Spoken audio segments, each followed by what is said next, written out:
অল্প হলেও এই কথা বলে নামতে নামতে আমি নিচে নেমে বলেছি অন্তত সূরা ইখলাস 3 বার পড়বেন 24 ঘন্টায় মাগরিবের পরে ফজরের পরে বলে অন্তত নিজেকে বাঁচান। এই বলে যে আমি কোরআন মাজিদ পড়ি আর এমনি পড়েন। আমি আপনাকে অনুরোধ জানিয়েছি যে রাত্রি 10টায় ঘুমিয়ে যাবেন, একবারে শক্তভাবে পরিকল্পনা রাখবেন রাত্রি 10টায় ঘুমিয়ে যাব, মাগরিবের পরে খাবেন, এশার সালাত আদায় করে এসে ঘুমিয়ে যাবেন। তাহলে আপনি রাত 1টা 2টা 3টায় 4টায় উঠতে পারবেন। উঠে একটু আকাশের দিকে লক্ষ্য করে সূরা আল ইমরানের শেষ রুকুর প্রথম 5 আয়াত, অন্যথায় লা ইলাহা ইল্লাল্লাহু ওয়াহদাহু লা শারীকা লাহু লাহুল মুলকু ওয়া লাহুল হামদু ওয়া হুয়া আলা কুল্লি শাইইন কাদির ওয়া সুবহানাল্লাহি ওয়া আলহামদুলিল্লাহি ওয়া লা ইলাহা ইল্লাল্লাহু আল্লাহু আকবার। রব্বিগফিরলি রব্বিগফিরলি লা হাওলা ওয়া লা কুওয়াতা ইল্লা বিল্লাহ রব্বিগফিরলি রব্বিগফিরলি। এটুকু বলেন, আল্লাহর নবী বলছেন আপনার অতীতের সব পাপ ক্ষমা হয়ে যাবে। অজু করে 2 রাকাত সালাত আদায় করেন, রাতে 10টা আয়াত পড়েন, অন্তত 10টা আয়াত। আল্লাহর নবী বলছেন যে পৃথিবীর যারা বড় বড় ভালো মানুষ, যাদের জন্য জান্নাত প্রতীক্ষমান রয়েছে, নবী রাসূল সোহদা সিদ্দিক সালেহ, ওদের একটা তালিকা আছে। আপনি যদি রাতে 2 রাকাত সালাত আদায় করে 10টা আয়াত পড়তে পারেন, তাহলে আপনার নামটা ওই তালিকায় লিখে দেওয়া হবে। এ কথা মুহাম্মদ সাল্লাল্লাহু আলাইহি সাল্লাম বলেন, মর্মে আমি 3 কোরআন মাজিদ তেলাওয়াত করতে অনুরোধ জানিয়েছি। চতুর্থ নসিহত বলেছি, 2 জন যেখানে বসে আছে সেখানে বসবেন না। এক কথায় জীবনে আড্ডা পিটবেন না। 2 জন আছে, ওখানে আপনার প্রয়োজন আছে, কথা বলে আপনি চলে যান। মানুষের সাথে বসে, দোকানপাটে বসে গল্প গুজব করে নিজেকে ধ্বংস করিয়েন না। এই 4টা নসিহত জরুরিভাবে মেনে চলার জন্য অনুরোধ রইল। সম্মানিত দিনী ভাই বোন, আমি আপনাদেরকে অনুরোধ জানিয়েছি বহুদিন থেকে যে এই বালিয়াদিঘি এই মাদ্রাসা, কওমি মাদ্রাসা, বেসরকারি মাদ্রাসা, এই মাদ্রাসায় যখন আসবেন বক্তব্য শোনার জন্য, আমি আব্দুর রাজ্জাক বিন ইউসুফ আপনার সাথে থাকি আর না থাকি, আসতে পারি আর না পারি, খালি হাতে আসবেন না। 200, 500, 2000, 1000, 50, 10 টাকা, 20 টাকা সাথে নিয়ে আসবেন। আন্তরিকভাবে অনুরোধ থাকছে, বহুদিন থেকে বলছি। এইখানে একটা কথা বলেছি, মনে রাখবেন, ইবাদতের জগতে সবচেয়ে শক্তিশালী ইবাদত, ক্ষমতাধর ইবাদত হলো দান। দান একটা ইবাদত। সালাত আদায় করে জান্নাত পাওয়া যাবে, তবে জান্নাত কিনা যায় না। সিয়াম পালন করে জান্নাত পাওয়া যায়, জান্নাত কিনা যায় না। হজ করে জান্নাত পাওয়া যায়, কিন্তু জান্নাত কিনা যায় না। দান করেই জান্নাত কিনা যায়। আল্লাহ বলছেন, আমি মুমিন পুরুষ নারীর কাছে আমি জান ও মালের বিনিময়ে জান্নাত আমি বিক্রি করে দিলাম। আল্লাহ বলছেন যে আমি জান্নাত মুমিন পুরুষ নারীকে ওদের টাকা এবং ওদের মালের জানের বিনিময়ে আমি ওদের কাছে বেচে দিয়েছি, বিক্রি করে দিয়েছি। এই ভাষাটা আল্লাহ কোনো ইবাদতের সাথে উল্লেখ করেননি। আর যখন আল্লাহর নবীকে জিজ্ঞাসা করা হয়েছিল, আল্লাহর নবী মানুষের জীবনে সবচেয়ে ভালো কাজ কোনটা, এটা একটা জিজ্ঞাসা, আইউল ইসলামে খায়রুন, মানুষের জীবনে সবচেয়ে ভালো কাজ কোনটা, এটা একটা জিজ্ঞাসা। তখন উত্তরে তিনি বললেন, তুতিমুত্তম, দুস্থ গরিব ফকির মিসকিনকে খেতে দেওয়া, এটা হলো মানুষের জীবনে সবচেয়ে ভালো কাজ। এইটা দিয়ে জান্নাত কিনা যায়, এইটা দিয়ে জান্নাত পাওয়া যায় এ কথা নয়। সালাত আদায় করে জান্নাত পাওয়া যায়, কিন্তু দুস্থ গরিব ফকির মিসকিনকে খেতে দিয়ে জান্নাত কিনা যায়। আমি কিনেই নিয়েছি, সহজেই স্বাভাবিকভাবে জান্নাত পাবো। যার কারণে আল্লাহ তাআলা বলছেন, ওয়াসারিউ ইলা মাগফিরাতিম মির রাব্বিকুম ওয়া জান্নাতিন আরদুহাস সামাওয়াতু ওয়াল আরদ। পৃথিবীর মানুষ, তোমরা আল্লাহর ক্ষমার দিকে, তোমাদের প্রতিপালকের ক্ষমার দিকে দৌড়িয়ে যাও, দৌড়াও দৌড়াও, কোথায় ক্ষমা আছে। আর জান্নাতের দিকে দৌড়াও, যার ব্যবধান আকাশ জমিনের ব্যবধান। উইদ্দাত লিল মুত্তাকিন, আর এটা তৈরি করা হয়েছে পরহেজগার মানুষের জন্য। পরহেজগার কে? আল্লাযীনা ইনফিকুনা ফিস সাররাই ওয়াদ দাররাই ওয়াল কাযিমিনাল গায়জ ওয়াল আফিনা আনিন নাস। যারা সচ্ছল অবস্থায় অসচ্ছল অবস্থায় দান করতে পারে, ওরাই পরহেজগার। যারা রাগকে দমন করতে পারে, রাগের প্রতিশোধ নেয় না। জামাই কিছু বলেছে, মনটা খারাপ হয়েছে, প্রতিপক্ষ দল কিছু বলেছে, মনটা খারাপ হয়েছে, ভাই কিছু বলেছে, মনটা খারাপ হয়েছে, বোনে কিছু বলেছে, মনটা খারাপ হয়েছে, রাগ রাগ উঠেছে। যে রাগের প্রতিশোধ নেয় না, তার জন্য জান্নাত প্রস্তুত আছে। ওয়াল আফিনা আনিন নাস। আর যে মানুষকে মাফ করতে পারে, আচ্ছা ভুল করেছে মাফ করে দিলাম, আচ্ছা অন্যায় করেছে মাফ করে দিলাম। মাঝে মধ্যে ছাত্রদের সাথে, আজকেও বলছিলাম বুখারী পড়াতে পড়াতে, যে ধৈর্য কি জিনিস গো, ধৈর্য তো আমি বুঝতে পারলাম না। আল্লাহ তো বলছেন ধৈর্যের কথা বহু জায়গাতে, কোরআন মাজিদও এসেছে, হাদিসও এসেছে। তো যখন ছাত্ররা কিছু অন্যায় ক্ষতি করে, তখন তো আমি ক্ষেপে কিছু বলি, পিটাইও।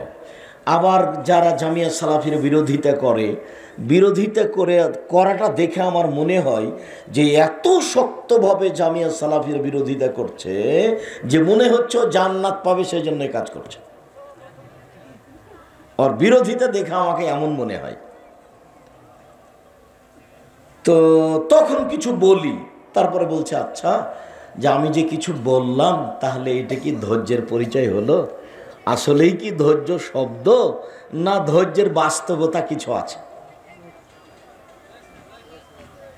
অনেক সময় এই জায়গাতে নিজেকে আমি খুঁজে পাই না।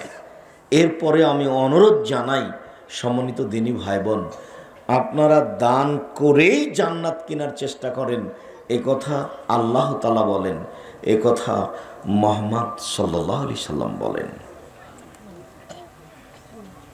মর্মে আপনাদেরকে রাসূল সাল্লাল্লাহু আলাইহি সাল্লামের ওই হাদিসটির প্রতি আমল করার জন্য অনুরোধ জানাচ্ছি। আদম সন্তান যখন সকাল করে, পৃথিবীতে যখন যেখানে সকাল হয়, আদম সন্তান যখন সকাল করে, পৃথিবীতে যখন যেখানে সকাল হয়, তখন আকাশ থেকে দুইজন ফেরেশতা সেখানে নেমে আসে। নেমে এসে একজন বলে, আল্লাহুম্মা আতি লিকুল্লি মুনফিকিন খালাফা। আল্লাহ যে যতটুকু দান করলো, তুমি তার ততটুকু পূর্ণ করে দাও।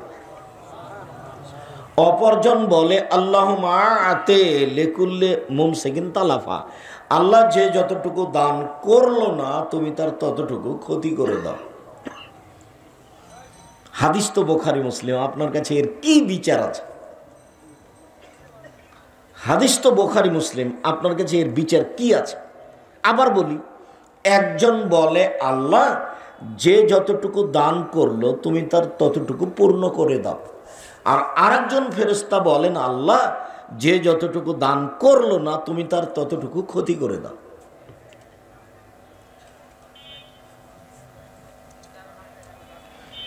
কোনো সময়ই দান করা জিনিসটাকে ছোট চোখে দেখবেন না।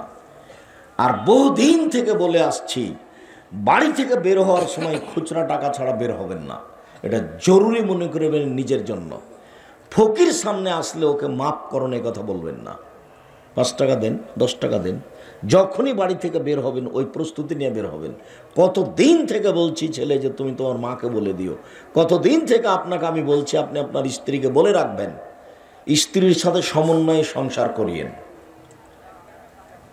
1 কেজি বেগুন কিনলো, স্ত্রীর সাথে পরামর্শ করে কিনতে হবে। না পরামর্শ করে যদি কিনে নিয়ে আসেন, তা আগে থেকে বেগুন ছিল, আবার নিয়ে এসেছে, তখন এটা পচে যাবে, নষ্ট হবে। দুজনের সমন্বয়ে পরামর্শ করে সংসার করবেন, তাকে সংসারে পরামর্শের সাথে নেবেন। বুদ্ধি কম বলে তার সাথে এড়িয়ে চলিয়েন না। সম্মানিত দিনী ভাই বোন, আমি আপনাকে এই মাদ্রাসায় আন্তরিকভাবে আল্লাহকে সন্তুষ্ট করার জন্য দান করার ব্যাপারে অনুরোধ জানাচ্ছি। সর্বদা, আজকাল, সবসময় সাথে সাথে ছেলে মেয়ে পাঠিয়ে ছেলেটাকে প্রতিষ্ঠানটাকে যথাযথভাবে মূল্যায়ন করার চেষ্টা করবেন, আমাদের পক্ষ থেকে অনুরোধ থাকছে। সম্মানিত দিনী ভাই বোন, আল্লাহ তাআলা বলেন, সানুআযিবুহুম মাররাতাইন, আমি মানুষকে কবরে বারবার শাস্তি দিব।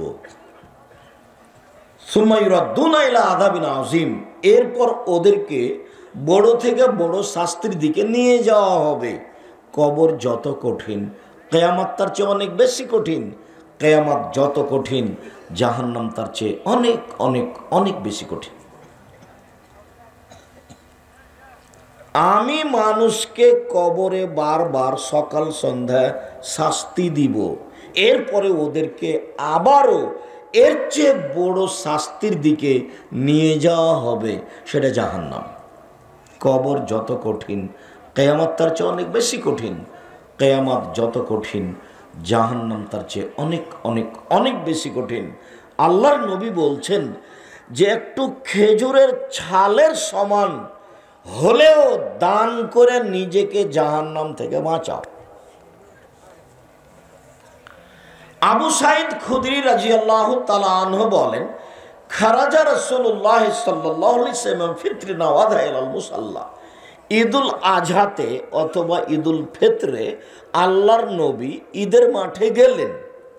সেটা কুরবানির ঈদ হোক আর রোজা ঈদ হোক, আল্লাহর নবী ঈদের মাঠে গেলেন। সুম্মা মাররা আলান নিসায়ে, তারপর পুরুষদের সামনে বক্তব্য শেষ করে মহিলাদের সামনে আসলেন। তখন তো আর মাইক ছিল না, পৃথক পৃথক এসে কথা বলা লাগতো।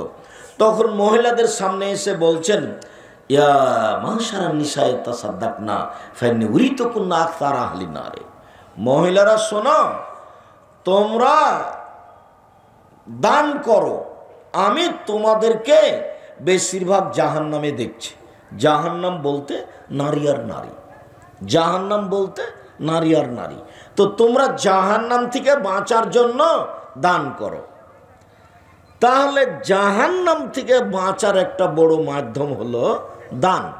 ঈদের সালাত তো আদায় করতে এসেছেন, সালাত আদায় করে তো জান্নাত হয়। 5 ওয়াক্ত সালাত আদায় করলে তো সব পাপ ক্ষমা, ওযু করলেই তো সব পাপ ক্ষমা, তো জান্নাত তো হবে। তো জাহান্নাম থেকে বাঁচার একটা মাধ্যম দান। তাহলে নবী বলছেন, আমি তোমাদেরকে বেশিরভাগ জাহান্নামে দেখছি, তোমরা দান করে নিজেকে জাহান্নাম থেকে বাঁচাও। দান করে নিজেকে জাহান্নাম থেকে বাঁচানো যায়। যে টাকা পয়সা ইনকাম করছেন সেখান থেকে চিরদিনের জন্য একবারে জরুরিভাবে কিছু দানের জন্য রেখে দিবেন। অসহায় মানুষের উপরে মন খারাপ করবেন না। কেউ এসে বলছে যে রাস্তা খরচ হারিয়ে গেছে, মানুষের পকেট মেরে নিয়েছে, তাকে ধাক্কা দিয়ে ঝাঁকি মেরে গালি দিয়ে বের করে দিবেন না, অল্প কিছু দেন। অমাশাইলা ফালা তানহার, আল্লাহ বলছেন ভিক্ষুককে তুমি ধমকায় বের করে দিও না। ভিক্ষুকের উপরে মন খারাপ হয়, এটা মানুষের স্বাভাবিক চরিত্র। দুপুরে খাওয়ার সময় এসে খেতে চাইলে মন খারাপ হয়ে যায়। বারবার বলছি টাকা নেই, তবুও চাচ্ছে, তখনও মন খারাপ হয়ে যায়। আল্লাহ বলছেন ভিক্ষুক অসহায় মানুষের উপরে রাগ করে তাকে বিদায় করে দিও না। সময় যেহেতু বেশি দিন নয়, অল্প কয়দিন বাঁচতে এসে ফকির মিসকিনকে অপমান করে, দলীয় দাপট দেখিয়ে, মানুষকে খাটো করে 2 দিন বেঁচে থাকার জন্য চেষ্টা করিয়েন না। আমার আন্তরিকভাবে অনুরোধ। আমি আপনাদের অনেক কাছের মানুষ। যেহেতু বগুড়া জেলাতেই আমার বক্তব্য শুরু হয়, যেহেতু এতদা অঞ্চলে হয়, বীরকুষ্টিয়া মাদ্রাসাতেই হয়, এইসব প্রতিষ্ঠানেই হয়, ঈদের খুতবা দেওয়াটা এখানেই শুরু হয়েছে। আমি তো আসলে কোনোদিন কোথাকার ইমামও নই, আর আমি কোনোদিন কারো অধীনে ইমামতি করে কোনো রুজি ইনকাম করেছি এ কথাও নয়। এরপরেও এখানে আসি, চাপ দিয়ে নিয়ে আসা হয়। তারা কোনোদিন ফিরে আমাকে পাঠিয়ে দিয়েছে টাকা ছাড়াই, এইটা আমার মনে পড়ে না। তবে আমি তার টাকার প্রয়োজন মনে করেছি, এটা আমার মনে পড়ে না। ঠিক। তা আমি এসেছি ঈদের দিনও চেষ্টা করেছি, বিশেষ করে এই বালিয়াদিঘির মুসল্লি দিনী ভাই বোন, আপনার সাথে আমার অনেক আন্তরিকতা। আমি চাচ্ছি নিজেও বাঁচেন, আমাকেও বাঁচানোর জন্য একটু আল্লাহকে বলেন।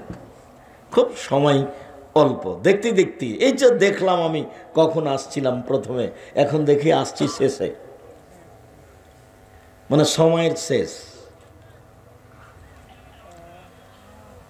ব্রিকুষ্টিয়া মাদ্রাসাতে যখন বক্তব্য শেষ হয়ে গেল 92-90, তখন মোহাম্মদ আলী মাস্টার টেকুরগাড়ি, তোজাম্মেল মোল্লা সভাপতি, না উনিও আছেন কিন্তু সভাপতি হচ্ছেন মাস্টার সাহেব, উনি বলছেন যে 47 বছর পরে আমি বক্তব্য শুনলাম, শুধু হাদিস পড়ে অনুবাদ করে যে বক্তব্য হয় তা আমি 47 বছর আগে শুনেছিলাম মাওলানা আবদুল্লাহ সালেককুড়ির। দিনাজপুরে আবদুল্লাহ সালেককুড়ি একজন মাওলানা ছিলেন, উনি শুধু হাদিস পড়ে বক্তব্য করতেন। তো আমার বক্তব্য শেষ হলে উনি এই মন্তব্যটা করেন। মনে হচ্ছে যে আজকেরই কথা, 30 বছর আগের কথা। সম্মানিত দিনী ভাই বোন, আপনাদের ভালোবাসাকে আমি আল্লাহ কবুল করুক, এ কথা আমি আল্লাহকে বারবার বলি। প্রতিষ্ঠানটার প্রতি ভালো নজর দিবেন। আবু মুসা আশআরী রাদিয়াল্লাহু তাআলা আনহু বলেন, রাসূল সাল্লাল্লাহু আলাইহি ওয়াসাল্লাম বলেছেন, পৃথিবীর মানুষ, তোমাদের জন্য 3টা কাজ জরুরি। 1, আতএমুল জায়া, দুস্থ গরিব ফকির মিসকিনকে খেতে দাও, এটা আদেশ। 2, উদুল মারিজা, অসুস্থ মানুষকে দেখতে যাও। 3, ফুকুলানি, যারা বন্দি জেল হাজতে, ওদেরকে জেল থেকে বের করার চেষ্টা করো। হাদিস বুখারী মুসলিম, 3টে আদেশ আছে। 1450 বছর থেকে হাদিস গ্রন্থে পড়ে আছে। কে বলবে জাতির সামনে? গল্প দিয়েই তো বক্তব্য চলছে, থুথির জোরে, মুখের জোরে, দাপটে বক্তব্য চলছে দেশে। আর কোরআন হাদিসের বিদ্যা লাগে না, বলতে পারলেই হয়। এক আজীব জগৎ। আমি এর কোনো মাথার শেষ বুঝতে পারলাম না। এমনিতে দুনিয়া থেকে চলে যেতে হবে, এটা আমার মনে বলছে। যারা বক্তব্য শুনছে তারাও কোনোদিন প্রয়োজন মনে করেনি যে একেবারে চূড়ান্ত যেটা সঠিক হক সেটা শুনতে হবে। শুধু তারা ব্যক্তি দেখেছে আর কেমন বলতে পারে এটা দেখেছে, বাপের বেটা আছে বলতে পারে, এটাই দেখেছে। পৃথিবীর মানুষ, দুস্থ গরিব ফকির মিসকিন অসহায় মানুষকে খেতে দাও, এটা আদেশ। 2, অসুস্থ মানুষকে দেখতে যাও। 3, যারা জেল হাজতে বন্দি আছে, 20-30 বছর থেকে বগুড়া জেলে আছে, ও নিজেও জানে না আমি কেন জেলে, জজও জানে না ঘটনা কি, উকিলও জানে না ঘটনা কি, দলীয় দাপটে যেভাবে সাজানো হয়েছে সেভাবেই জেল হয়ে গেছে। সাক্ষী বলেছে আমি 2 চোখে মারতে দেখেছি, অথচ ছিলই না। রাসূল সাল্লাল্লাহু আলাইহি ওয়াসাল্লাম বলছেন, পৃথিবীতে 3টা পাপ সবচেয়ে বড়। জেনা মহাপাপ, তবে সিরিয়ালে এখানে আসতে পারেনি। জেনা মহাপাপ, চুরি মহাপাপ, ডাকাতি মহাপাপ, সুদ খাওয়া মহাপাপ, মানুষকে অপমান করা মহাপাপ, তবে সিরিয়ালেও আসতে পারেনি। 1 নম্বর সিরিয়াল হলো শিরক করা মহাপাপ। 2 নম্বরে হলো বাপ মাকে না মানা মহাপাপ। 3 নম্বরে হলো মিথ্যা সাক্ষী মহাপাপ। মিথ্যা সাক্ষী 3 নম্বরে অবস্থান করে। মিথ্যা সাক্ষী দিয়ে 30 বছর থেকে জেলে আছে, ও নিজেও জানে না আমি কেন জেলে। জজ জানে না ঘটনা কি, যেভাবে সামনে পেশ হয়েছে সেভাবে রায় দিয়ে দিয়েছে। উকিলও জানে না ঘটনা কি, ওকে যেভাবে সাজাতে বলেছে লিখতে, টাকা দিয়েছে উকিলকে, উকিল লিখে দিয়েছে।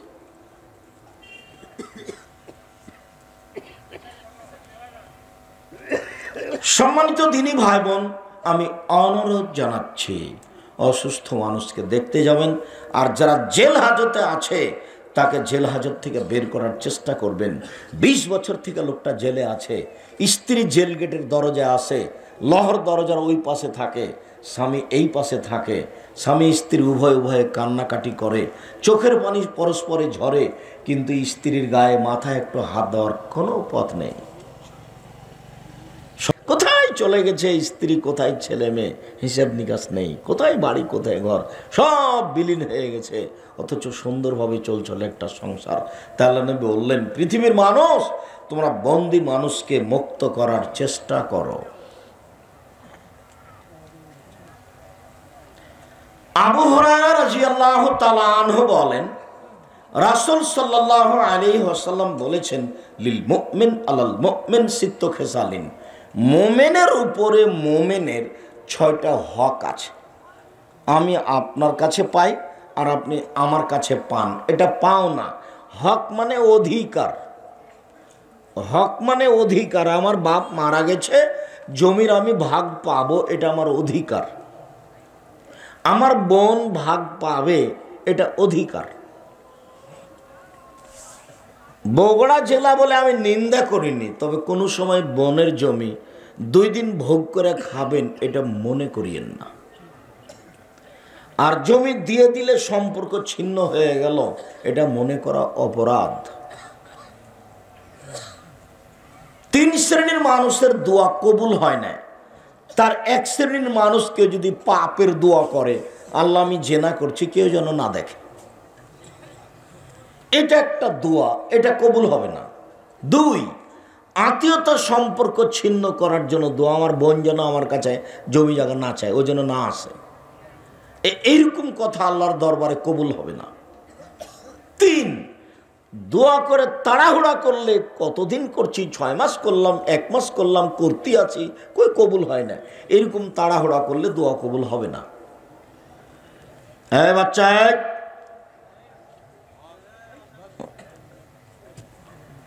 কিছুক্ষণ নিজেরাও দয়া করে কোনো কাজ দেখায়েন না। 2 দিন থেকে আসছেন, সন্ধ্যা থেকে বসে আছেন, আমিও কষ্ট অনুভব করি। আর আমি আব্দুল্লাহ বিন ফজল রাহিমাহুল্লাহ নই যে ঘন্টার ঘন্টা বক্তব্য সকাল পর্যন্ত দিব। আমার একটা পর্যায়ে কিছু হাদিস মুখস্থ থাকে, কোরআন এবং হাদিসগুলো শেষ হয়ে গেলে আমার ওই আলোচনাটা শেষ হয়ে যায়। আর আপনাদের অনেক দোয়া, আল্লাহর অশেষ দয়া, আমি ঘন্টার ঘন্টা হাদিস অনুবাদ করতে পারি, আলহামদুলিল্লাহ। সাধারণত হাদিস আগে পিছিয়ে হয় না, একটা বাক্য, একটা বড় হাদিস 1 ঘন্টা লাগবে অনুবাদ করতে, ওই করতেই থাকলে আগে পিছিয়ে হয় না, ওইভাবেই চলছে সিরিয়াল।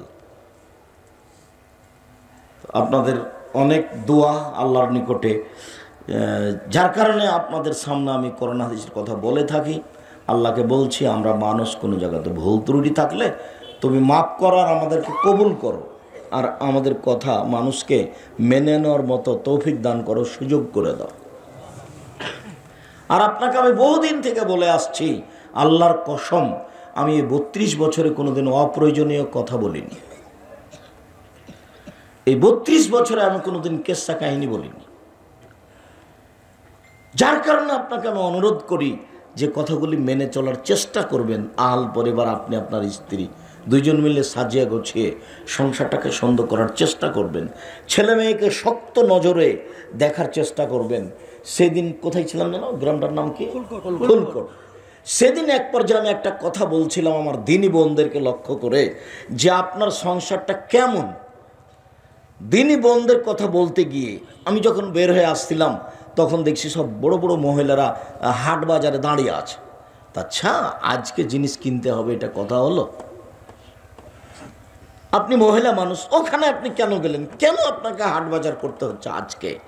তো এই কথাটাতে বলেছিলাম, জাবের রাদিয়াল্লাহু তাআলা একটা হাদিস, বুখারী মুসলিমের, যে জাবের রাদিয়াল্লাহু তাআলা আনহু বলছেন যে আল্লাহর নবীর সাথে আমরা একবার যুদ্ধ করে আসছিলাম, মদিনায় ঢুকবো, এরকম সময় আল্লাহর নবী বলছেন, শোনো, সবাই এখানে থামো, বসো, এখানে রাতে থাকবো, সকালে আমরা বাড়িতে যাব। তো আমি জাবের বললাম, আল্লাহর নবী, আমি নতুন বিবাহ করেছি, আমাকে বাড়ি যেতে অনুমতি দেন। তখন আল্লাহ রসুল বলছেন, ও নতুন বিবাহ করেছ? বিক্রা নাম সাইয়্যিবা, তুমি কুমারী মেয়ে বিবাহ করেছ না তালাক প্রাপ্তা মেয়ে বিবাহ করেছ? মানে ছিল যে দাবি একটা, আর আল্লাহ রসুল বলছেন আরেকটা। বলছে তুমি কুমারী মেয়ে বিবাহ করেছো না তালাক প্রাপ্তা মেয়ে বিবাহ করেছো? তো বলছে আল্লাহ রসুল সাইয়্যিবা, আমি তালাক প্রাপ্তা মেয়ে বিবাহ করেছি। তার বিবাহ হয়েছিল, ওর স্বামী তাকে ছেড়ে দিয়েছে, আমি তাকে বিবাহ করেছি। তখন আল্লাহ রসুল আবার বলছেন, আরে হাল্লা বিক্রাম তোলায়বকা, তুমি কুমারী মেয়ে কেন বিবাহ করলে না? তুমি তার সাথে খেলতে, ও তোমার সাথে খেলতো। আল্লাহ নবী নিজেই মোহাম্মদ সাল্লাল্লাহু আলাইহি সাল্লাম 13 জন স্ত্রীর 12 জনই হচ্ছে বিবাহিতা, একসাথে 11 জন, তার মধ্যে মাত্র একজনেরই কোথাও বিবাহ হয়নি, বাকি কারো 2 জন 2 জায়গায় 3 জায়গায় বিবাহ হয়েছে। খাদিজা রাদিয়াল্লাহু তাআলা নিজে এটা 3 নম্বর বিবাহ, আগে 2টা স্বামী পার হয়ে গেছে। মোহাম্মদ সাল্লাল্লাহু আলাইহি সাল্লাম হচ্ছেন 3য় জন স্বামী। অথচ জান্নাত যাওয়ার ব্যাপারে পৃথিবীর ইতিহাসে বুখারী মুসলিমের হাদিস যেভাবে প্রমাণ করে, তাতে খাদিজার চেয়ে সম্মানী মানুষ মহিলা হিসেবে পৃথিবীতে কেউ নেই। মারিয়াম অনেক দামি, এরপরও খাদিজার পরে যেতে হবে। আসিয়া অনেক দামি, ফেরাউনের স্ত্রী, এরপরও খাদিজার পিছনে যেতে হবে। আয়েশা রাদিয়াল্লাহু তাআলা আনহা অনেক দামি, এরপরও খাদিজার পিছনে যেতে হবে। মারিয়াম দামি মানে কি? মারিয়াম অনেক দামি মহিলা। তার খালু জাকারিয়া মারিয়ামের ঘরে গেছেন, তো মারিয়ামের ঘরে দেখছেন অসময়ের ফল।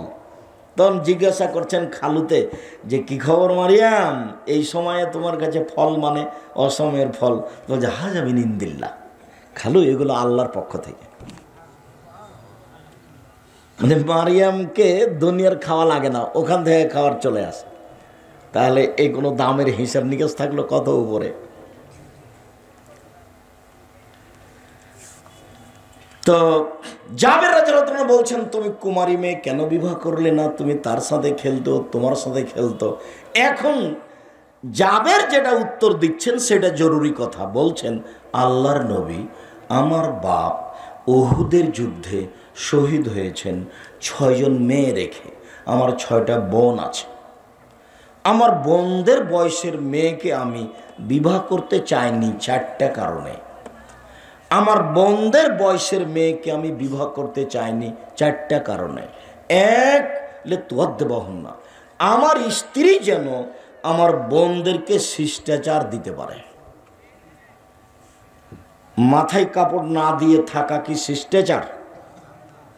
নগ্ন পোশাকে ঘোরা কি শিষ্টাচার? ঢং ঢং করে মেয়ে হাটে বাজারে চলে যাবে জিনিস কিনতে, এটা কি শিষ্টাচার? তাহলে বুঝতে হবে তার মা নেই, আর না হলে তার মা শিষ্টাচার জানে না। আমার বোনদেরকে যেন শিষ্টাচার শিখিয়ে দিতে পারে, এই জন্য তালাক প্রাপ্তা মেয়েকে বিবাহ করেছি। 2, তুয়াল্লিমুহুন্না, আমার স্ত্রী যেন আমার বোনদেরকে বিদ্যা শিক্ষা দিতে পারে। জোহরের সলাত, আসরের সলাত, মাগরিবের সলাত, পেশাব পায়খানার দোয়া, ঘুমানোর দোয়া, বাড়িতে ঢোকার জন্য সালাম, বের হওয়ার জন্য সালাম, প্রত্যেকটা নিয়ম কানুন শরীয়তের জন্য আমার স্ত্রী আমার বোনদেরকে শিখিয়ে দিতে পারে। সেই জন্য আমি তালাক প্রাপ্তা মেয়ে বিবাহ করেছি। 3, অতুরাজ্জালহুন্না, আমার স্ত্রী যেমন আমার বোনদের মাথার চুল চিরুনি করে দিতে পারে। 4, অতাকুমা আলাইহিন্না, আমার স্ত্রী যেন আমার বোনদের উপরে প্রস্তুত থাকতে পারে। আমার স্ত্রী আমার বোনদের জন্য পাহারাদার। আপনার স্ত্রী আপনার ছেলে মেয়ের জন্য কি? পাহারাদার। হাদিস বুখারী মুসলিম। আপনার কি বিবেচনা আছে এই হাদিসের সাথে? আপনার স্ত্রী আপনার মেয়েদের জন্য পাহারাদার, এই কথা আল্লাহ রাসূল বলছেন, এই কথা জাবের বলছেন। হাদিস বুখারী মুসলিম। উপস্থিত বৈঠকের মুসলিম বোন, কতদিন আপনাকে বললাম যে প্রসব করাতে পারলে মা হওয়া যায় না, পাহারাদারের নাম মা। যে শিষ্টাচার শিখাতে পারে সেই তো মা, বিদ্যা যে শিখাতে পারে সেই তো মা, যে মেয়েকে চুলের চিরুনি দিয়ে চুল আঁচড়ে পরিপাটি করে সাজগোজ করে রাখতে পারে সেই তো মা, যে সবসময় পাহারা দিতে পারে মেয়ের ওপরে সেই তো মা। মনে থাকবে না মনে হয়? এক, শিষ্টাচার শিখিয়ে দিবে মায়ে। দুই, বিদ্যা শিখিয়ে দিবে। তিন, মাথার চুল চিরুনি করে দিবে। চার, সব সময় পাহারা দিবে। মনে থাকবে না মনে হয়? মুসলমানের উপরে মুসলমানের হক 6টি। এক, মারে যা, অসুস্থ হলে দেখতে যেতে হবে। আপনি এটা আমার কাছে পান। আল্লাহ আমার আপনার প্রতি দয়া করেছেন, সেটা ভিন্ন। কি দয়া করেছেন? আপনি যদি সকালে আমাকে দেখতে আসেন তাহলে সন্ধ্যা পর্যন্ত 70,000 ফেরেশতা আপনার জন্য ক্ষমা চাইবে। কিন্তু আপনি আমাকে দেখতে আসতে বাধ্য। এখন তো মানুষ দেখতে যায় বেটি অসুখ হলে, বৌমা অসুখ হলে, আত্মীয় স্বজন। এখন মানুষ দেখতে যায় দলীয় মানুষ অসুস্থ হলে। আর দলের বিরোধী কেউ যদি অসুস্থ হয়ে, ঠিক হয়েছে, ঠিক হয়েছে, ঠিক হয়েছে। এই জন্য দল সংগঠন করিয়েন না, অযথা দুনিয়াতে জাহান্নাম কেনার প্রয়োজন নেই। 5 ওয়াক্ত সলাতের কথা বলেছি আপনাকে আমি, আর হালাল রুজি উপার্জন করতে বলেছি, কোরআন তেলাওয়াত করতে বলেছি। আড্ডা পিটিয়েন না, মানুষের বিরুদ্ধে যেতে হবে না। মানুষের বিরুদ্ধে গিয়ে কোনো লাভ নেই। মানুষ যদি বিরোধিতা করে মানুষ কিছু করতে পারত, তাহলে জামিয়া সালাফিয়াকে মানুষ এভাবে এভাবে ফোং দিয়ে উড়িয়ে দিত। কিন্তু সেটা সম্ভব নয়। 26 বিঘা জমির উপরে জামিয়া সালাফিয়া ডাঙ্গিপাড়া অবস্থান করে। রূপগঞ্জ নারায়ণগঞ্জ জামিয়া সালাফে 51 বিঘা জমির উপরে অবস্থান করে। 18 বিঘা জমির উপরে দিনাজপুর জামিয়া সালাফে অবস্থান করে। প্রায় 4000 ছেলে মেয়ে পড়াশোনা করে। 250 জন শিক্ষক শিক্ষিকা কর্মচারী আছে, যাদের প্রতি মাসে বেতন লাগে 30 লক্ষ। দেশের বিদেশের শিক্ষক আছে, বিদেশি শিক্ষকদের এক একজনের মাসিক বেতন আছে 60-65 হাজার। যাতায়াত সব কিছু খরচ মিলে প্রায় 80,000 টাকা খরচ আছে তাদের পিছনে। কিভাবে হয় তা আমি নিজেই বুঝি না, তা আপনাকে আমি কি দিয়ে বুঝাবো? আমি আপনাকে দোয়া করতে বলেছি যে জামিয়া সালাফিকে কবুল করো। এছাড়া আমি আপনার কাছে জোরালো কোনো দাবি রাখি না। আমি শেষে বলেছি, পতিতালয়ের মহিলা যদি কুকুরকে পানি পান করে জান্নাত পেতে পারে, তাহলে জামিয়া সালাফিয়াতে যদি মানুষ 10 টাকা দান করে তাহলে জান্নাত পাবে ইনশাল্লাহ। এদেশের সেটাই জামিয়া সালাফিয়া, যেখানে কোনো দল নেই, যেখানে কোনো শিরক নাই, যেখানে কোনো বিদআত নাই, যেখানে গেলে কাউকে নামানো লাগে না, কাউকে উঠানো লাগে না, কারো বদনাম করা লাগে না, কাউকে এভাবে উঁচু করা লাগে না, কাউকে এভাবে নিচু করা লাগে না। আপনি যান জামিয়া সালাফিতে বক্তব্য দিন, একবার আমার নাম নেওয়া লাগবে না। আপনি গেছেন, মানুষকে হেদায়েতি কথা বলবেন, সালাম দিয়ে চলে আসবেন। 22-23 ডিসেম্বর যাবেন জামিয়া সালাফের ডাঙ্গিপাড়া পবা রাজশাহী। 22-23 ডিসেম্বর দেশ বিদেশের যারা শীর্ষস্থানীয় বড় বড় আলেম তারাই থাকবে। কণ্ঠের ঢং দেখিয়ে আপনাকে পরিবর্তন করতে আমি কোনোদিন চাইনি, প্রতিষ্ঠান দিয়েও চাই না। আমার দাবি, মুখে কলমে মিডিয়া আমি দিন প্রচার করব। মিডিয়া দেখতে পাচ্ছেন, মিডিয়াতে কথা বলছি, কলম মাসিকা লিতে পত্রিকা বই পুস্তক, আর এই যে মুখে বলছি। সম্মানিত দিনী ভাই বোন, অসুস্থ হলে দেখতে যাবেন। 2, ইয়াসাদু জামাতা, কেউ মারা গেলে তার জানাজায় যাবেন। জানাজায় গিয়ে যদি মাটি দেওয়া পর্যন্ত থাকেন তাহলে 2 কেরাত নেকি হবে। আর জানাজা পড়েই যদি চলে আসেন তাহলে 1 কেরাত নেকি হবে। 1 কেরাত সমান হল ওহুদ পাহাড়ের সমান। ওহুদ পাহাড় হলো 4 কিলোমিটার প্রশস্ত, 8 কিলোমিটার লম্বা। নিচে কত আছে তা মানুষ জানে না। তাহলে আমি জানাজায় গেলে কত নেকি পেলাম, এটাও হিসাবের বাইরে চলে গেল। এটা আল্লাহর দয়া, কিন্তু আমাকে যেতে হবে, এটা বাধ্য। মাইকিং করা হারাম।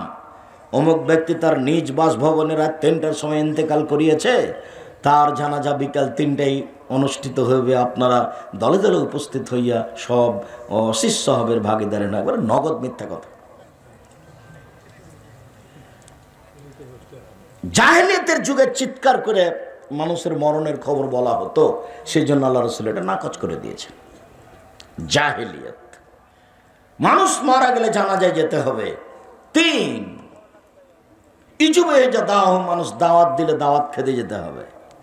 এটা একটা জরুরি অংশ। দাওয়াত দিয়েছে, চলেন দাওয়াত খেতে যাই।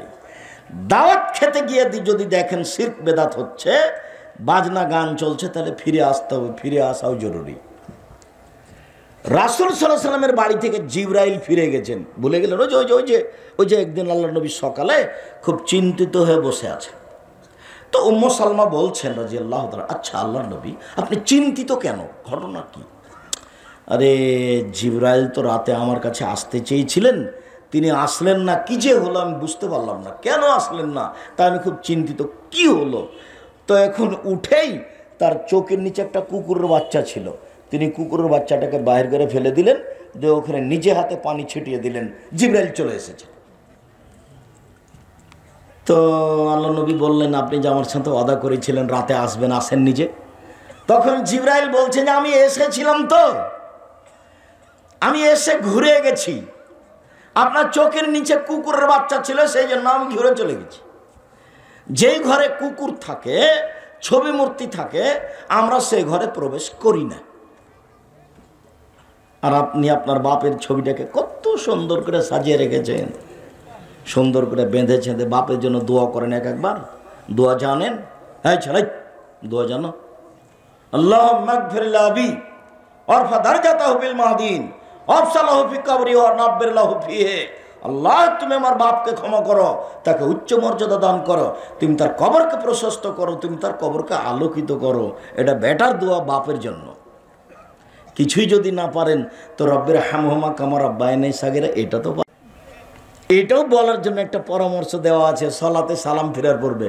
পরামর্শ মনে নাই মনে হয়, কিন্তু আমল করতে পারি না, মাঝে ভুলেই যাই। খালি অনেকেই পারেন, তা দেখা যাচ্ছে, তা আসলে মনে থাকে না, যার জন্য 2 রাকাত সালাত আদায় করে আবার বলেছি যে আল্লাহকে একটু বলেন আমার যেন এটা মনে থাকে। আমলের কিছু অংশ সবাই জানে, কিন্তু বাস্তবায়ন করতে পারে না। পেশাব করে উঠে এসে ওরে পেশাব করতে বসেছিলাম, দোয়া তো পড়িনি। পেশাব পায়খানা খরচ করে, পানি খরচ করার পরে এসে দেখছে তো আমি তো দোয়া পড়িনি, তখনই পড়ে নিয়েন, উঠে চলে এসেছেন। তবু মানে অভ্যাসে তাকে আনতেই হবে।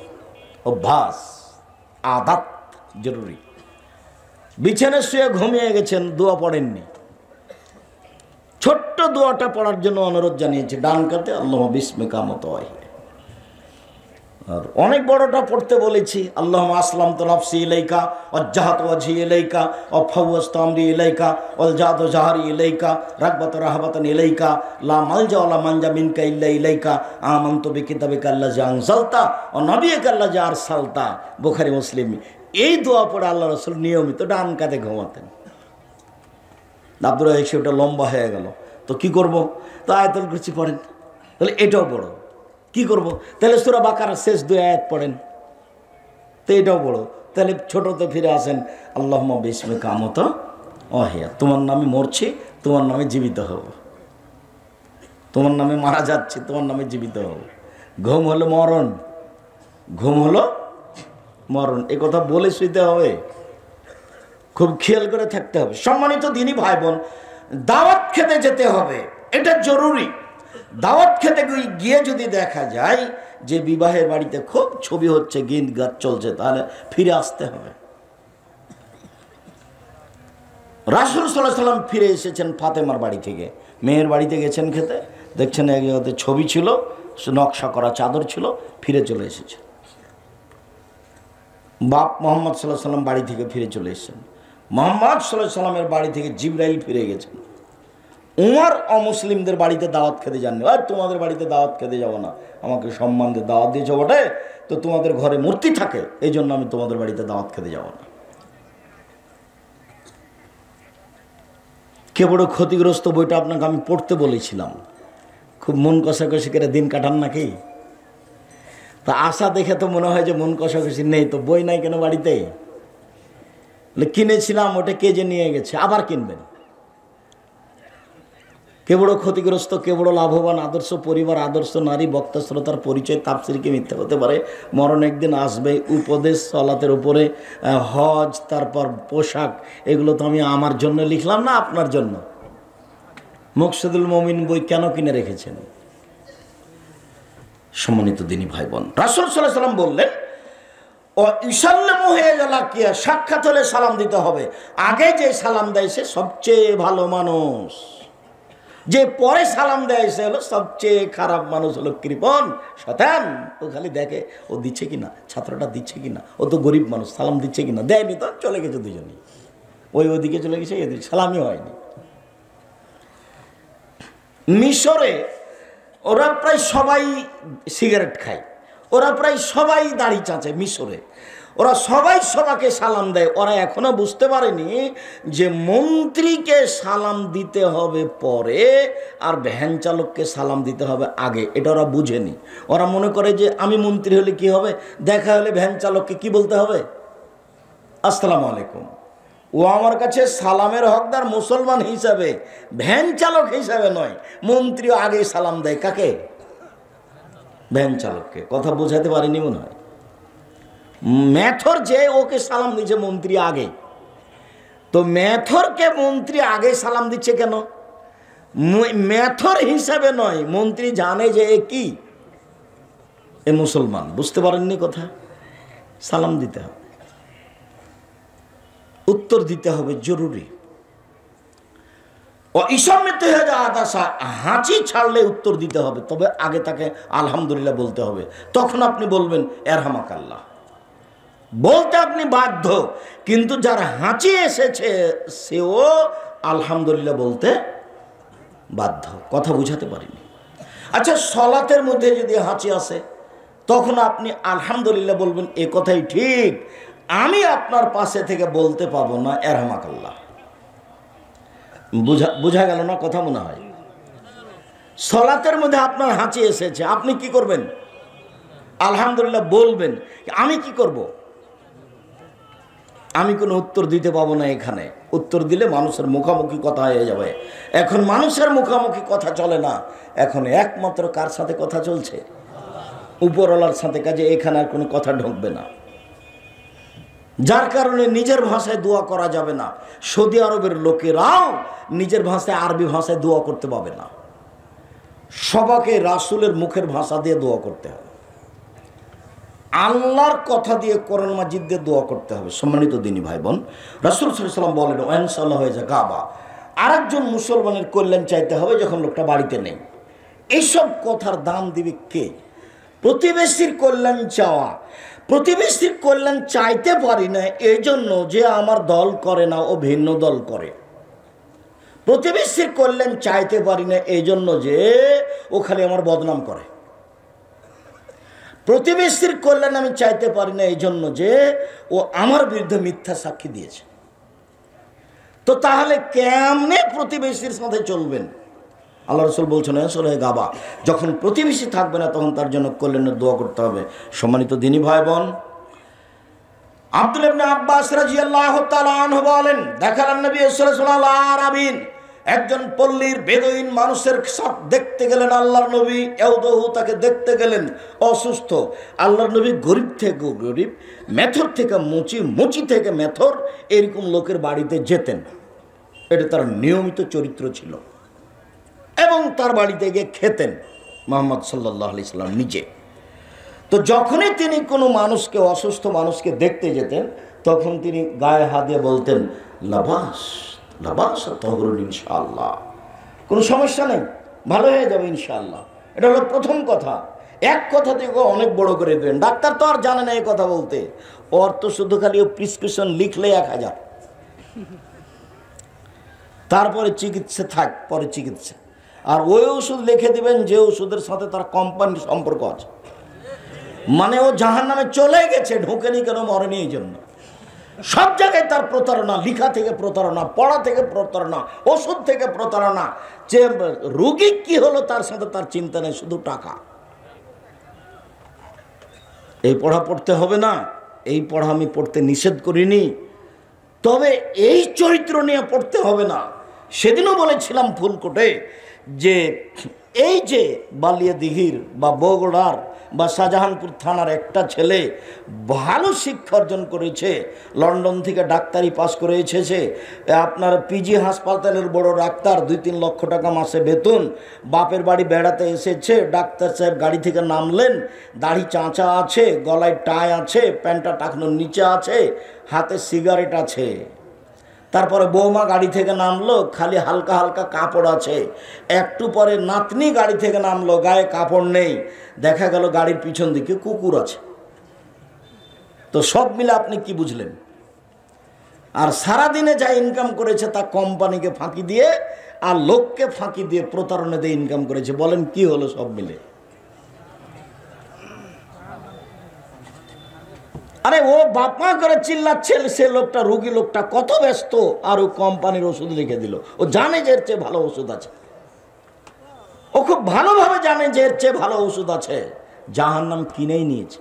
আয়াতুল কুরসি পড়লে যেমন আল্লাহ নবী বলছেন যে কেউ যদি ফরজ সালাতের পরে আয়াতুল কুরসি পড়ে তো জান্নাতে চলে গেছে, তো ঢোকেনি কেন? বলে মরেনি এই জন্য। এ তো প্রতারক, বিদ্যার নামে জাতিকে প্রতারণা দেয়, এ আবার কি জান্নাত? প্রতিবেশীর কল্যাণ কামনা করতে হবে। রাসূল সাল্লাল্লাহু আলাইহি সাল্লাম ওই বেদুইন মানুষের গায়ে হাত দিয়ে বলে লাবাসা তৌর ইনশাআল্লাহ, কোনো সমস্যা নেই, ভালো হয়ে যাবে। তো পল্লীর মানুষ তো পড়াশোনা জানে না, অশিক্ষিত মানুষ, তখন বলছে কাল্লা, না না না, কখনো নয়। আরে তাফুর আলা শাইখিনাল হুম্মা, বৃদ্ধ মানুষের উপরে জ্বর 103 ডিগ্রি 5 ডিগ্রি, একবারে গায়ে জ্বর ফেটে যাচ্ছে, আর আপনি বলছেন যে ভালো হয়ে যাবে, কোনো সমস্যা না। আল্লাহ নবীর কথাটা উল্টা ভেবেছে। তখন আল্লাহ রসুল বলল আচ্ছা ঠিক আছে, নাম তুমি যেটা বলছো সেটাই।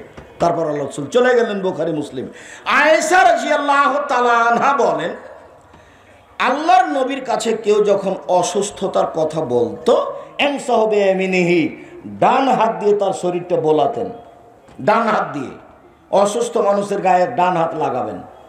এই ছেলে, এই থামো, ডান হাত লাগাবেন আর বলবেন আজহিবিল বাস, রোগ দূর করো, অস্ফে, আরোগ্য দাও, আন্তা সাফি, তুমি আরোগ্য দাতা, লা শেফা, কোনো আরোগ্য নেই, ইল্লা শেফাও কা শেফান, তোমার আরোগ্য তো আরোগ্য, লাইগদর সাকামা, এমনভাবে ভালো করে দাও যাতে করে কোনো রোগী না থাকে।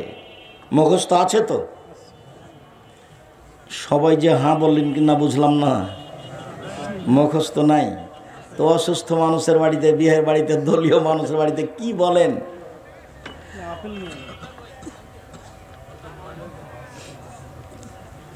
আয়েশা রাদিয়াল্লাহু তাআলা আনহা বলেন, যখনই কোনো মানুষ অসুস্থতার কথা বলতো, আল্লাহ রাসূল বেইসবাহি, আল্লাহ রাসূল আঙ্গুল দিয়ে তার শরীরটা বোলাতেন আর বলতেন বিসমিল্লাহি তুরবাতু আরজেনা, আল্লাহর নামে আমাদের জমিনের মাধ্যমে,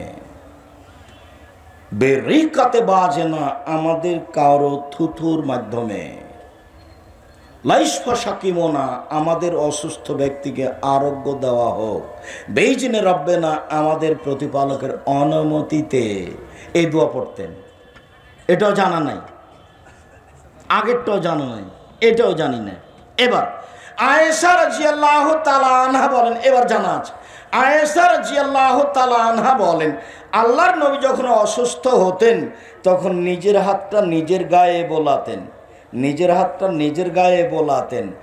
ও একরবিল মুআব্বেজাতাইনে, ফালাকার নাস পড়তেন।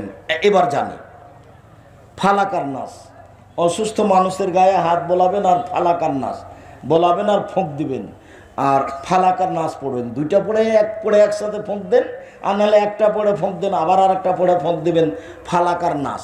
আয়েশা রাদিয়াল্লাহু তাআলা আনহা বলেন, আল্লাহর নবী ওই অসুস্থ হলেন যে অসুস্থতা দুনিয়া থেকে বিদায় নিলেন, তখন আমি তার গায়ে ফালাক নাস পড়ে ফোঁক দিছিলাম, তবে আমার হাতটা এভাবে গায়ের উপরে বোলাইনি, আমি তার হাতটাকে তার গায়ের উপরে বোলাচ্ছিলাম। কেন? আমি মনে করছিলাম আমি আয়েশা, আমার হাত চেয়ে রাসূলের হাতটা বেশি দামি। কথা বুঝানো গেল না মনে হয়? বুঝা গেল মনে হয় স্যার? বুঝা যায়নি? মানে আয়েশা ফোঁক দিচ্ছেন রাসূলের গায়ে ফালাক নাস পড়ে, কিন্তু নিজের হাতটা গায়ে বোলাচ্ছে না নবীর গায়ে। রাসূলের হাতটা রাসূলের গায়ে বোলাচ্ছে। বুঝা গেল না মনে হয়?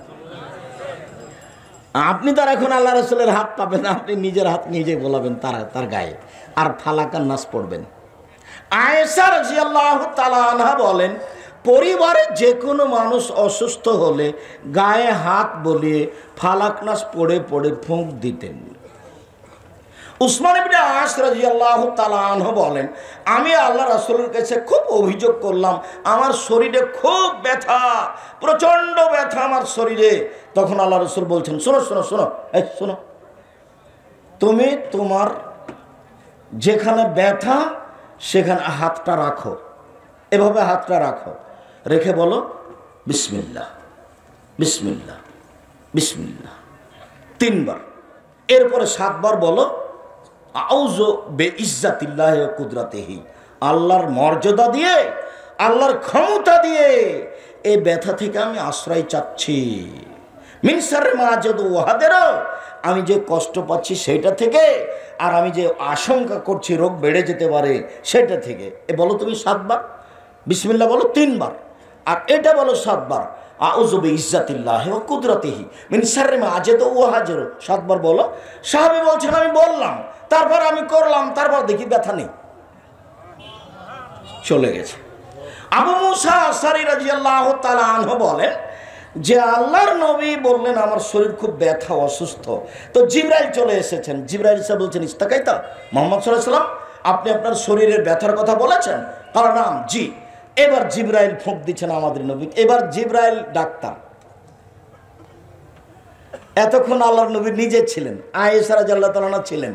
এবার জিবরাইল বলছেন, বিসমিল্লাহ আর কি কা, আমি আল্লাহর নামে আপনাকে ঝাড়ফুঁক করছি। মিন কুল্লি শাইইন ইউযিকা, সব কিছু হতে যে জিনিস আপনাকে কষ্ট দেয়। মিন শাররি কুল্লি নাফসিন, প্রত্যেক খারাপ ব্যক্তি হতে। ও আইনিল হাসিদিন, প্রত্যেক হিংসুক চক্ষু হতে, যে চক্ষু হিংসা করে। আল্লাহ ইয়াসফিকা, আল্লাহ আপনাকে আরোগ্য দিবে। বিসমিল্লাহ আরকিকা, আল্লাহর নামে আপনাকে আমি ঝাড়ফুঁক করছি। এটা মনে আছে? আব্দুর রাজ্জাক সাহেব, এগুলো তো আমরা কোনোদিন শুনিনি। তো দুয়ার বইয়ে তো দেওয়া আছে, তো শোনেননি মানে? দুয়ার বইয়ে তো দেওয়া আছে। এইবার চলেন, আল্লাহর নবী বলছেন, আবু হুরায়রা রাদিয়াল্লাহু আনহু বলছেন, আল্লাহর নবী হোসেন এবং হাসানের মাথায় হাত দিতেন, এভাবে কপালে হাত দিতেন, দিয়ে বলতেন, আইয়াকুমুল্লাহ বিকালিমাতিল তাম্মা বিকালিমাতিল্লাহি তাম্মা মিন কুল্লি শাইতানিন হাম্মা আমিন কুল্লি আইনিন লাম্মা আইদুকুমা বিকালিমাতিল্লাহি তাম্মা।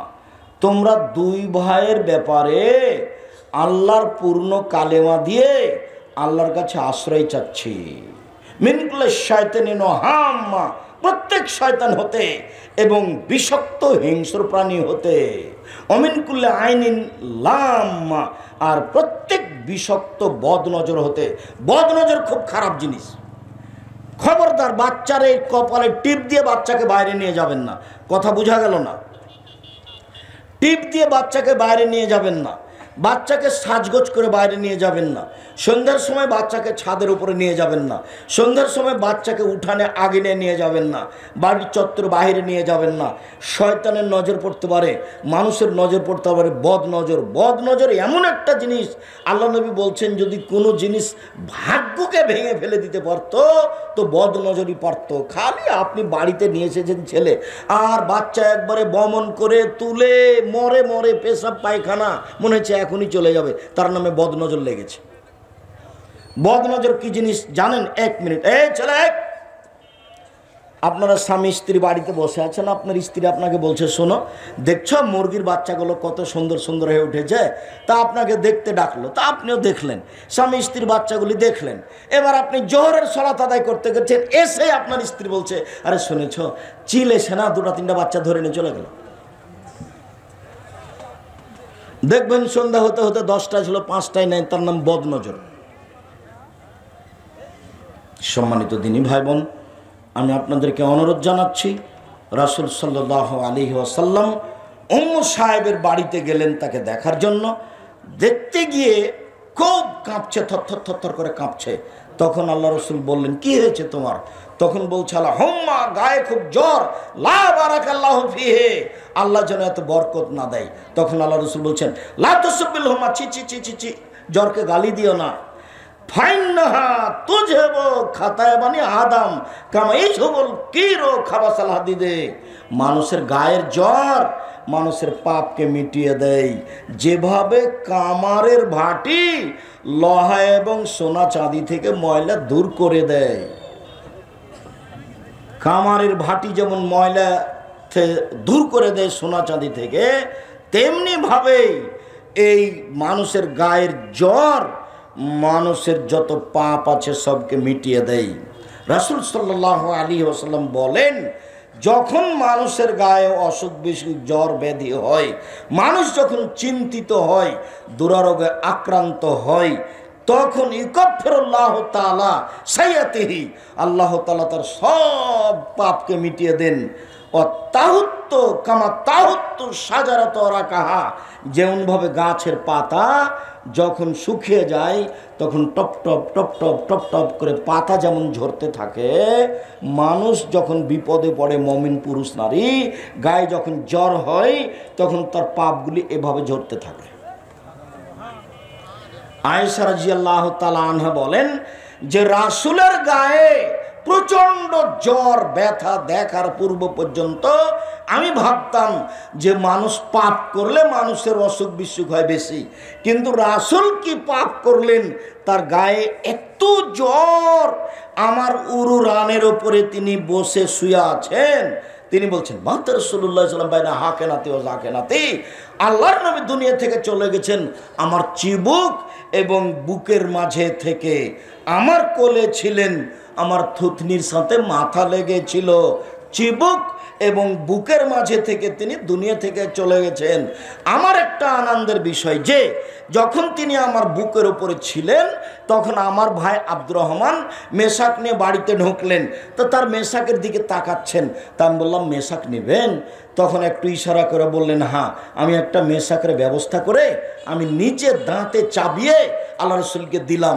আল্লাহ রসুল মেশাকটা দাঁতে ঘষতে লাগলেন।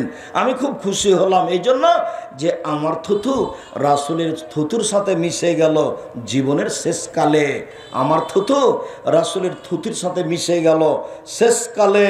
আমি আল্লাহ রসুলের কাছে দিকে তাকিয়ে আছি, আমার কোলের উপরে আছে, সামনে একটা বাটি আছে, বাটিতে পানি আছে, তিনি বারবার বাটিতে হাত দিচ্ছেন, দিয়ে পানিতে হাতটা ভিজে নিয়ে মুখের এভাবে বোলাচ্ছেন, মানে গায়ের জ্বর একটু কমানোর চেষ্টা করছেন।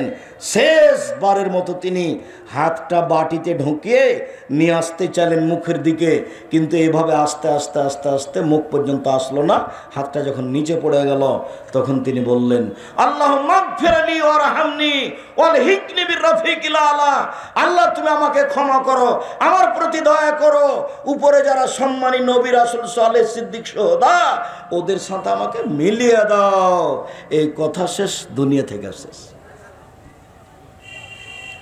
সম্মানিত দিনী ভাই বোন, আমরা আলোচনার শেষের দিকে এসে আপনার কাছে জরুরি কয়েকটি কথা, যে কথাটি প্রথমে বলেছিলাম, দান সবাই করেছেন এই কথা আমি জানছি।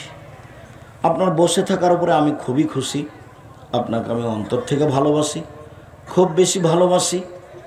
বালিয়াদিঘির এলাকার লোক, গ্রামের লোক, বড় পাথারের লোক হিসেবে আরও ভালোবাসি।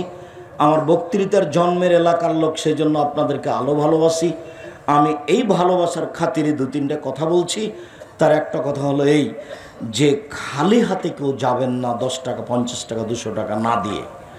আর 22-23 ডিসেম্বর সম্মেলন রাজশাহীতে, আর 3রা ফেব্রুয়ারি সম্মেলন দিনাজপুরে, আর 2-3 মার্চ সম্মেলন রূপগঞ্জ, নারায়ণগঞ্জ, ঢাকায়। মর্মে সকল দিনী ভাই বোনকে এই মাদ্রাসায় সম্ভবপর 10 টাকা 50 টাকা 200 টাকা বৈঠকি দান, বৈঠকি দান থেকে কেউ ফিরে যাবেন না। সেটা যেটুকু পকেটে করে নিয়ে যাচ্ছিলেন সেখান থেকে 20 টাকা 50 টাকা হোক। ও আর বই আছে, মাসিকা লিতেশন পত্রিকা আছে, ওটা আমি ভুলে গেছিলাম। আব্দুল্লাহ লিখা মিন্নাতুল বাড়ি বই আছে, সব বইগুলি আছে। মনটাকে কোনো সময় খালি নিয়ে যান, আর বৈঠকি দান কেউ চলে যাবেন না। আমি আপনাদের জন্য আন্তরিকভাবে দোয়া করি। আল্লাহুম্মা সাল্লি আলাইহি আল্লাহুম্মা বারিক আলাইহি বারাকাল্লাহ। যে যতটুকু দান করছে করলো, আল্লাহ তুমি তাদেরকে সেটুকু পূর্ণ করে দাও। ওই সামনেও থাকবেন যারা পয়সা উঠাচ্ছেন, আর ডান দিকে বাম দিকে সামনে তো মিডিয়া ভর্তি হয়ে আছে, ডান দিকে বাম দিকে এসে 20 টাকা 50 টাকা 200 টাকা আমি আপনাদের জন্য দোয়া করছি, বইগুলি নেবেন আর সহযোগিতা করে যাবেন।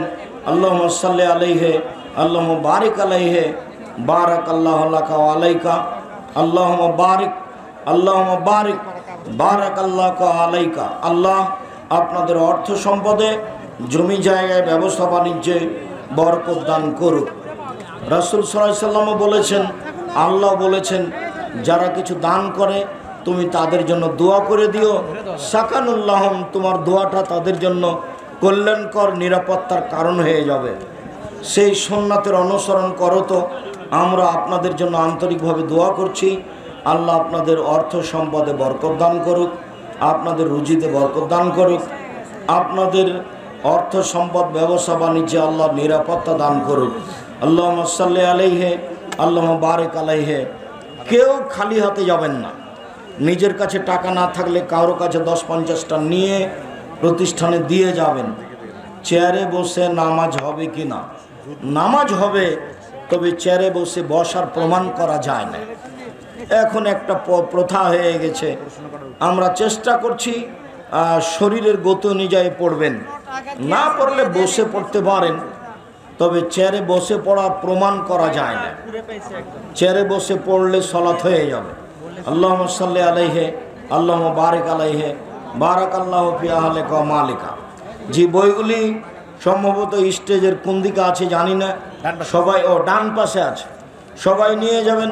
নইলে আপনাদের ডান দিকে আর আমার বাম দিকে মাসিক আল ইতিসাম পত্রিকা ছেড়ে কেউ যাবেন না। স্ত্রী পরহেজগার, কিন্তু স্বামী একই ঘরে যদি ধূমপান ও টিভি দেখে, তাহলে ওই ঘরে স্ত্রীর নামাজ হবে কি?